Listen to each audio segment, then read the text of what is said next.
And they got in, now they control it, and they are really,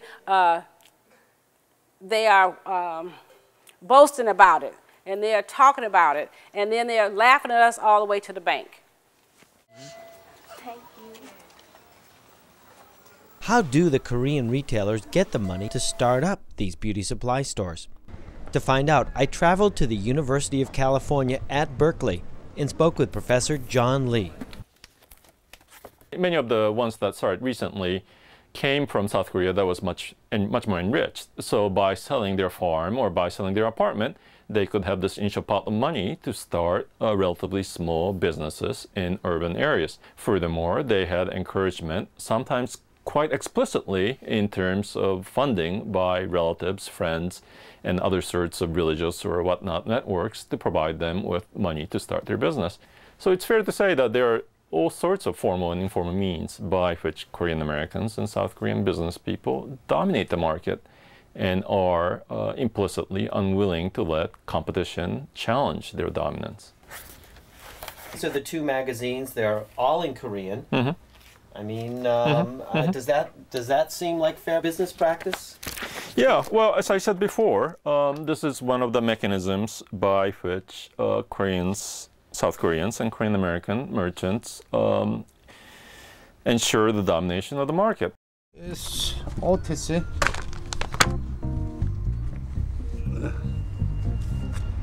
OTC. Later, I learned that what we're seeing now, the Korean domination of the black hair industry, had its start back in the early 60s with the help of both the Korean government and the United States government.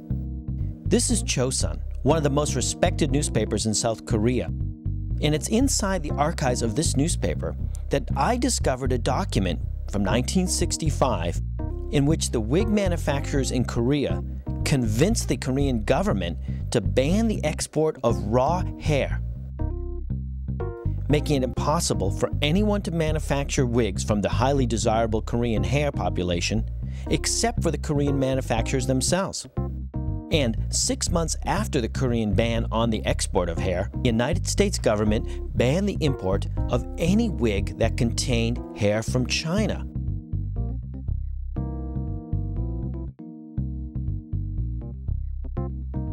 This ban on Chinese wigs virtually locked in the wig business for these South Korean merchants.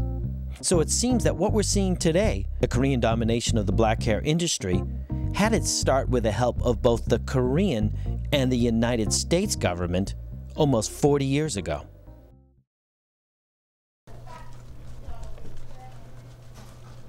You blow the whistle on what's going on, just like we were discussing now, and inform people. They'll be surprised and delighted too. Well, I think people are informed, but I mean, black people as a whole, they just don't have much unity as Koreans do, or any other race. It just doesn't have much unity. As a whole, we don't stick together. Well, you know, this is a new millennium, and people, if they look at the past, and perhaps they can deduce from that they can change the future based on the past. They can, but the young people have to be enlightened. The black dollar needs to be spent with your black people as much as possible. We kind of take each other for granted sometimes, but I think when things like this happen, we always seem to come together like other tragedies. And, you know, human nature allows us to do that. We can come together for human tragedies, but when it comes down to the almighty dollar, that's not the case. They did not seem to pull together for the dollar. Denny's Restaurant, Oakland, California. Here, members of the black beauty supply industry in Northern California have gathered to discuss the Korean domination of their industry and the possibility of creating an organization to take back the black hair industry. Now, we used to have a total monopoly on this beauty business. Now we've lost. It's only about 2 or 3 of us in Oakland now, and it used to be nothing but us in Oakland purchasing these products. Most of the beauty supplies in the Bay Area, Korean beauty supplies, they have organizations. And their organization, most of the time, they tell who to sell and who not to sell. Like 5 years ago or 4 years ago, when micro yak was so popular and so hot, they wouldn't sell to me. And the reason they wouldn't sell to me is like, glamorous, and Ebony told them not to sell. And sometimes we used to order through Ahmed, you know, like Merit Beauty Supply, because they don't see. They don't think you're black. The Koreans don't think you're black. No, I mean, when they call me, they think that, you know, I'm a Korean store. You know? Are you black or Asian? How do you feel about that? Are you black or Asian? I was like, That's crazy. What does that have to do with me purchasing a product from you? So, since they can't sell it to us, why we can't sue them? We have people that are able to get these hair products. Right. I think that's where we need to start. And then we go to the next level, because if they don't want to sell to you, they will figure out a way not to sell to you. A lawsuit will just make them even stronger-willed about it. The way I'm looking at it, if you walked into Macy's, Macy's discriminated against you, what would you do? Well, you know what? It's a whole different world. You have more. Okay. If you don't tell me nothing, I'm gonna keep doing it. Okay. Lawsuits may get their attention. Bad publicity may get their attention, but you know what will get their attention? Money. If your money does not go to them and it goes to somebody else, and then once you start giving money, you start swaying the way they think.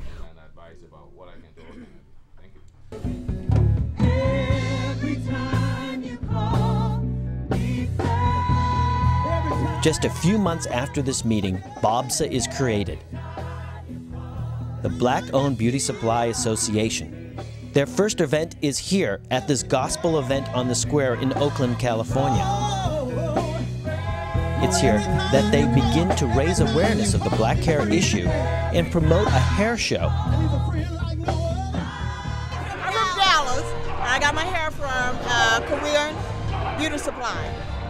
What do you think about what they're trying to do? I think that is great. I am just like so on board with that.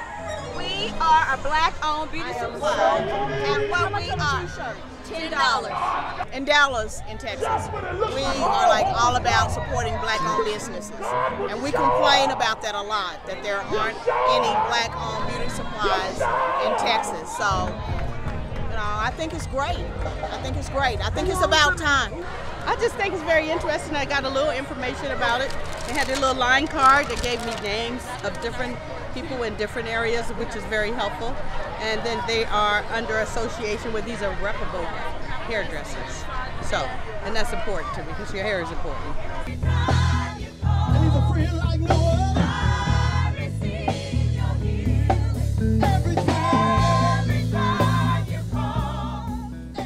If this generation goes, no beauty supply, we can forget it. We can forget it. Nobody will come up. We're just barely scratching the surface trying to say, hey, wait, you can't take that from me. Hey, wait a minute, I'm a part of this. What are you doing?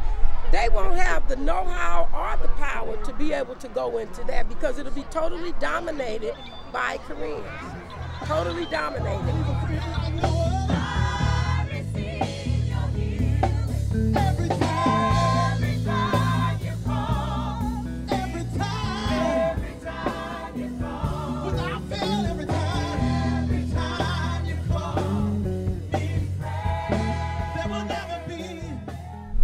Richmond, California. The members of BOBSA are meeting here in the back room of a local beauty supply store. Black men positive ad in the magazine that we saw. Okay, so the total amount $2,075. And finalized plans and a budget for the black hair show they're promoting in just a few weeks. You see, we have a balance there. It's a simple little durable book because it's gonna need to be passed around, and it has our name and. Okay, everyone take a look up here. This is the representative of the beginning stages of our BOBSA organization. These are the people that are working to make a difference and make a change. Action speaks louder than words. These people are taking action. They're taking the first step, and we need to continue this. So let's give them a round of applause. This is the first BOBSA hair show, held in Northern California. Thank you everyone for attending. We really appreciate your time, and we hope we made a difference in your thought pattern.